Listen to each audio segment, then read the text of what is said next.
partout dans le monde. Vous qui me suivez ou je ne sais pas, vous qui allez me suivre. Shalom. Je ne sais pas à quelle heure vous êtes là à Paris, aux États-Unis, en Chine, aux Indes, au Congo, en Afrique, partout. Cela dépend de l'ère dans laquelle vous me suivez. Mais moi, je dirais seulement shalom. Que la paix, l'amour du Seigneur soit votre partage. C'est moi, votre humble serviteur, Madoka Gabi. Juste ouvrier ou le plus petit dans le royaume des cieux. CV, on m'appelle CV, la chose vile dans le royaume des cieux. Et Madoka Gabi qui vient devant vous, encore une fois de plus, vous apporter un morceau de la parole de Dieu.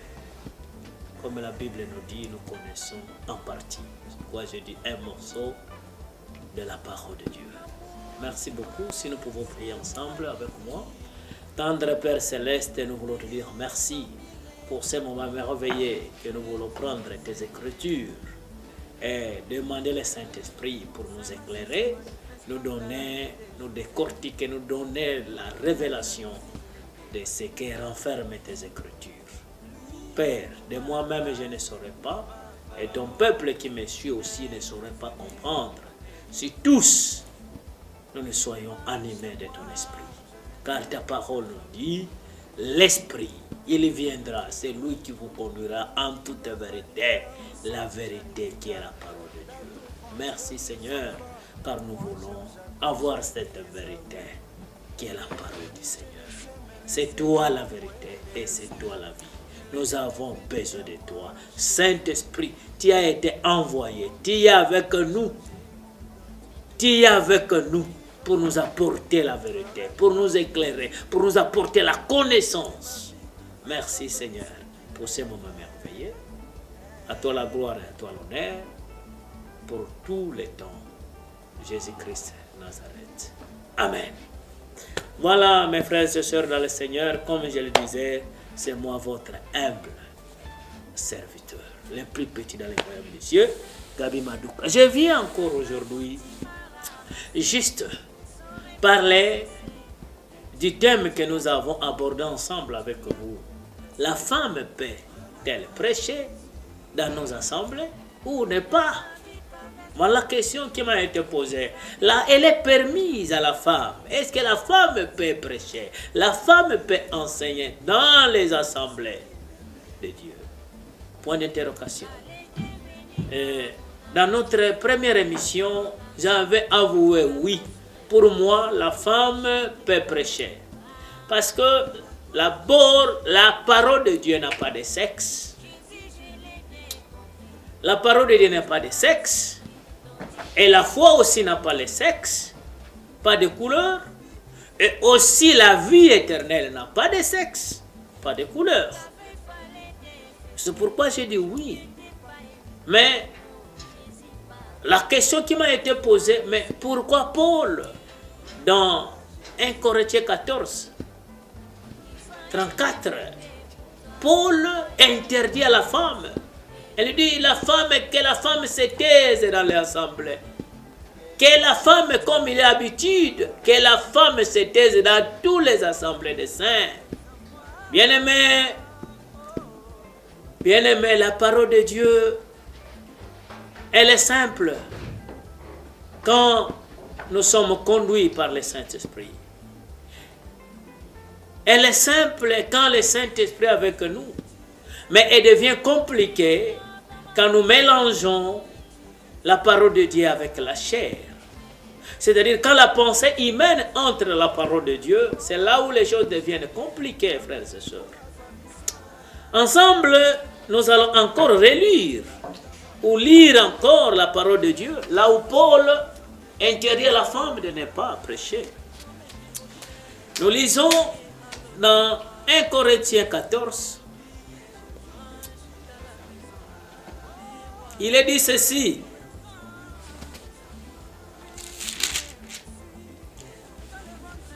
Je prends 1 Corinthiens 14 et 34. Que les femmes se taisent dans les assemblées, car il ne leur est pas permis d'y parler, mais qu'elles soient soumises, comme le dit aussi la loi. Voilà. Je dis ici, Paul dit ouvertement, interdit ouvertement. Il dit que les femmes se taisent. Que les femmes se taisent. Pas que la femme se taise, mais il dit que les femmes se taisent. Quand nous voyons ça, nous comprenons déjà, il y a une nuance là-dessus. Paul ne dit pas que la femme se taise, mais il dit que les femmes se taisent. Voilà. Frères et sœurs, ayons une compréhension. Que le Saint-Esprit nous aide à comprendre. Il dit que les femmes, pas que la femme se taise, mais il dit que les femmes. Pourquoi? Mais nous ne pouvons pas prendre seulement une seule ligne de la Bible pour comprendre ces choses. C'est pourquoi moi je vous renvoie de commencer au verset 26. Chapitre 14 1 Corinthiens, verset 26. Paul dit ceci. Que faire donc, frère? Il pose la question. Bossala Kanini, que faire donc, frère, lorsque vous vous assemblez les uns ou les autres parmi vous? Ont-ils un cantique, une instruction, une révélation, une langue, une interprétation? Voilà. C'est un déroulement de culte. Paul, il se retrouve précisément dans une église. Ces choses se passaient dans l'église primitive, église locale de Corinthe. Ce n'était pas à Jérusalem, mes frères. Quand plus tard, Paul aussi interdit à la femme à l'église de l'Éphèse. Mais vous verrez que Corinthe et Éphèse, ce sont des églises qui étaient purement païennes. Alors il y avait beaucoup de désordre dans ces églises-là. Les cultes passaient outrement. Les cultes ne passaient pas comme Paul le souhaitait, ou comme la parole de Dieu le souhaitait. Mais il y avait vraiment des cacophonies dans les cultes des églises. L'église d'Éphèse et l'église de Corinthe. Il y avait beaucoup de cacophonies. C'est pourquoi Paul voulait mettre de l'ordre. Il dit que les femmes, il ne dit pas que la femme, mais il dit que les femmes se taisent. Donc les femmes de ces assemblées-là devaient se taire. Pas la femme, mais les femmes.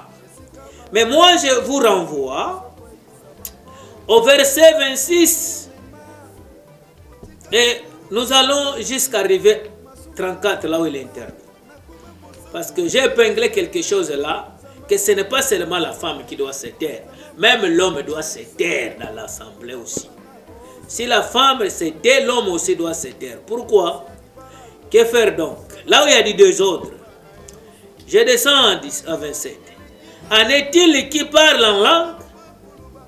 Que deux ou trois ou plus parlent, chacun à son tour, et quelqu'un interprète. Écoute. Donc, quand dans une assemblée, dans nos cultes, et qu'il y a des gens qui parlent en langue, deux, trois ou plusieurs parlent, Paul estime que chacun parle à son tour pour qu'il y ait l'interprétation. Frère, dans nos assemblées, quand il y a des gens qui parlent en langue, Paul estime que, Paul souhaite que chacun parle à son tour pour qu'il y ait l'interprétation. Pourquoi? Pourquoi? Parce que, il dit ceci, dans 28, s'il n'y a point d'interprète, qu'on se taise dans l'église et qu'on ne parle qu'à soi-même, à Dieu. C'est là où je vais épingler, frère, par rapport à nos églises aujourd'hui. Si nous disons que la femme se taise, nous aussi qui parlons en langue, s'il n'y a pas un interprète, taisons-nous. Voilà. Taisons-nous. Taisons-nous. Taisons-nous. Je me pose la question, si nous ne lisons pas ces Écritures. Les défendeurs, ceux qui interdisent les femmes de ne pas prêcher Et si vous ne lisez pas ces Écritures, toi qui défends que la femme ne puisse pas prêcher, est-ce que dans ton assemblée, est-ce que tu as des interprètes qui interprètent les parlants là?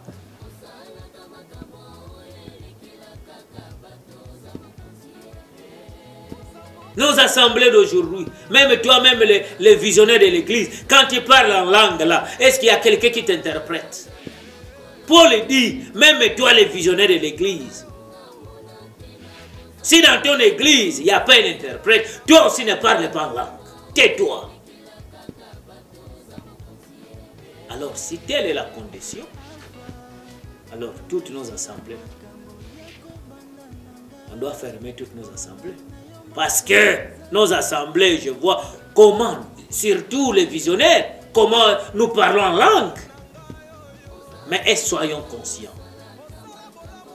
Soyons souples. Quand nous parlons en langue dans nos églises là, est-ce qu'il y a des interprètes? Il y a quelqu'un qui nous interprète. Soyez susceptibles. Est-ce qu'il y a quelqu'un qui nous interprète?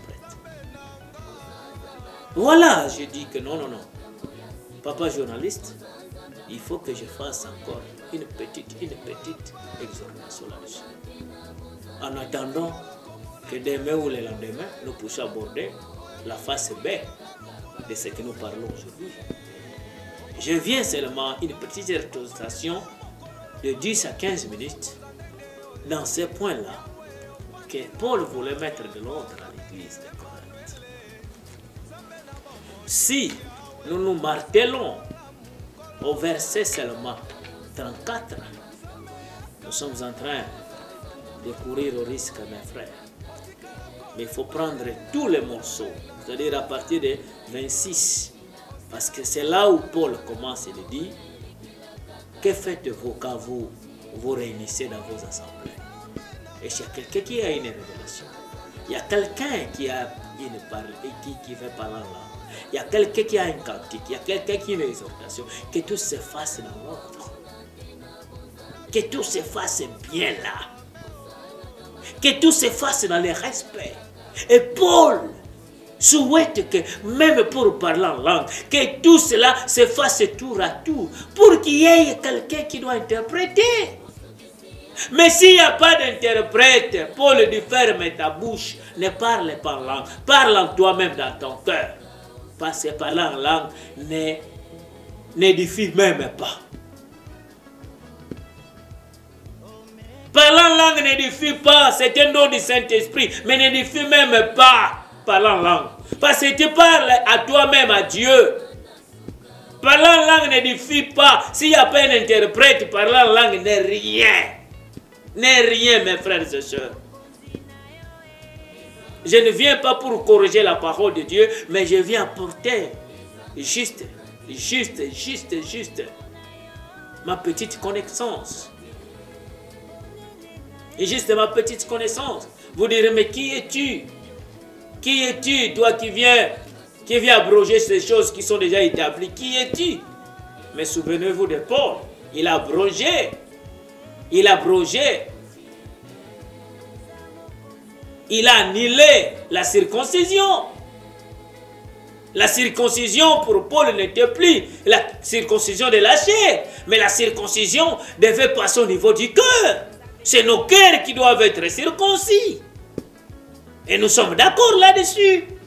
Moi aussi, je viens pour vous dire que si il n'y a pas l'interprète, ne parlons plus en langue, mes frères et sœurs. Parlons à nous-mêmes, parlons à notre cœur. Parce que ça ne s'édifie pas. Quand nous parlons courou, ça édifie à quoi courou, yakabalaya? Ça édifie à quoi? Parce qu'on ne nous comprenne même pas. Ça édifie à quoi, mes frères? Shikabalabandoba. Ça édifie à quoi? Il y a certains qui parlent en langue comme si des injures. Makura. Des injures comme si. Ça édifie à quoi à celui qui t'entend là? Si celui qui t'entend parler en langue là ne te comprend pas et qu'il n'y a pas un interprète, vous ne voyez pas que ça devient un dérangement? Ça devient un dérangement. Voilà, frères et sœurs, une petite exhortation que je viens, un petit éclaircissement que je viens juste ajouter. De la même façon, la circoncision de la chair ne pouvait plus sauver, ne pouvait plus apporter un plus dans la vie chrétienne. Et Paul approche ces choses. Il dit la circoncision, ce n'est plus la chair, mais la circoncision doit être dans le cœur. Nous devons circoncire notre cœur, circoncire notre cœur. Voilà pourquoi je viens ce soir, mes frères et sœurs. Pour dire que ça ne sert à rien de mener un jugement sur la femme. Oh, la femme peut prêcher ou ne pas prêcher, ça ne sert à rien. Parce que la parole de Dieu elle-même là n'a pas de sexe. La vie éternelle n'a pas de sexe. L'évangile n'a pas de sexe. La parole de Dieu nous dit, tout cela ne dépend pas de celui qui court, mais tout cela dépend de celui qui a peur. Que dira-t-il? Que dira-t-il dans la main des potiers, toi l'argile? Toi l'argile dans la main des potiers, que dira-t-il? Toi argile dans la main des potiers. Nous ne sommes que l'argile devant Dieu. Il peut nous faire ce qu'il veut. Il peut nous faire ce qu'il veut. Il peut utiliser une femme. Il peut utiliser un homme. C'est lui, l'architecte. Il peut faire ce qu'il veut. Qui es-tu pour lui dire non? Ce n'est pas la femme, non. Qui es-tu, mon frère? Qui es-tu, ma soeur? Ce qui importe à Dieu, c'est que nos cœurs, c'est que nous soyons disponibles à Dieu. Comme il dit en Isaïe, je cherche quelqu'un. Une seule personne qui doit se tenir à la brèche. Et je vais pardonner tout Israël. Voilà, es-tu disponible? Es-tu disponible à Dieu pour qu'il te prenne, pour qu'il t'utilise, pour que tu sois celui-là qui est prêt? Dieu n'a pas besoin d'une femme ou d'un homme. Il dit, je cherche quelqu'un. Dieu dit, je cherche quelqu'un. Souvenez-vous, Esther, c'était une femme, non? Qui a plaidé la cause d'Israël. Combien de femmes dans la parole, dans la Bible, que Dieu a utilisées pour sauver l'humanité, pour sauver son peuple. Qui est-il l'argile au milieu des potiers? Moi, je serai comme un grand docteur. Il dit, ne courons pas au risque.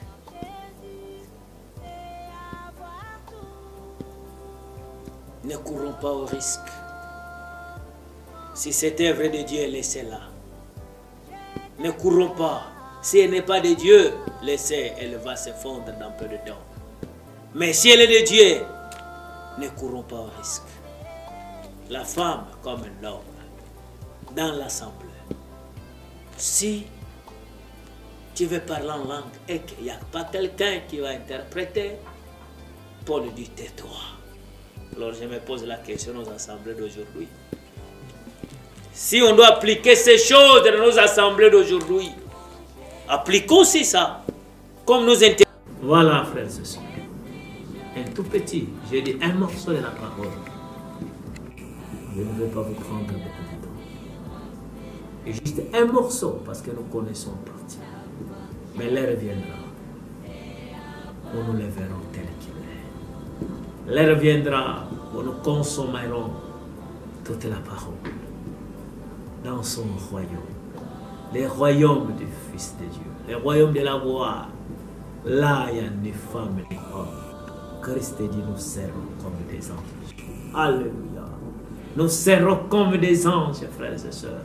Nous serons comme des anges dans son royaume. Les partisans du royaume des cieux, il n'y a pas d'homme, il n'y a pas de femme. Nous sommes des anges. Nous sommes des anges. Même sur la terre, parce que Christ me dit, le Père qui l'a ressuscité parmi les morts, il nous a ressuscités ensemble pour nous faire asseoir dans son royaume. Dans son royaume. Christ est ressuscité avec les siens pour nous faire asseoir dans les lieux célestes. Frère, Cette femme-là qui était interdite de ne pas prêcher. Cette femme-là, Christ est ressuscité avec elle pour la faire asseoir dans les lieux célestes. Cette femme-là qui a cru en Christ et Christ a versé son sang sur elle. La Bible dit, elle est Christ avec nous. Dieu nous a ressuscité avec Christ pour nous faire asseoir dans les lieux célestes.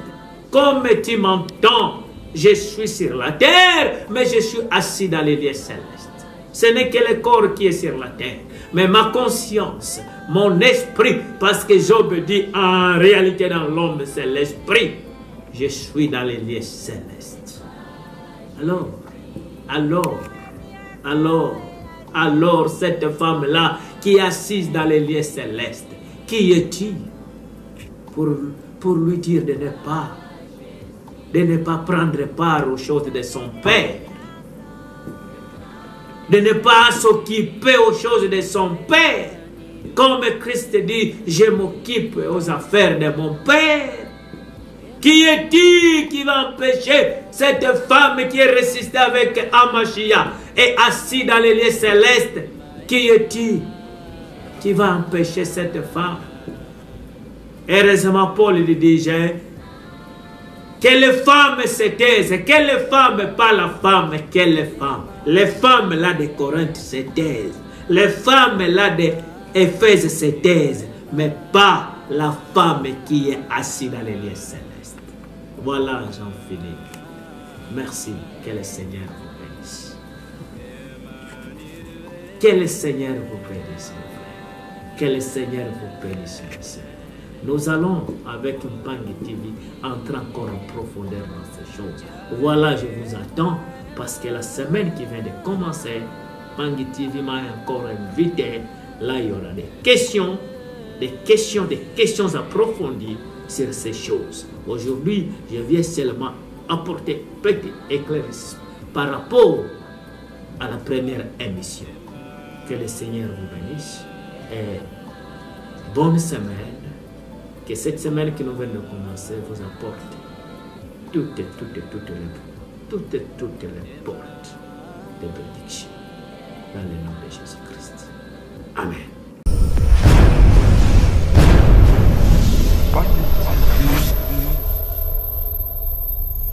La voix libre.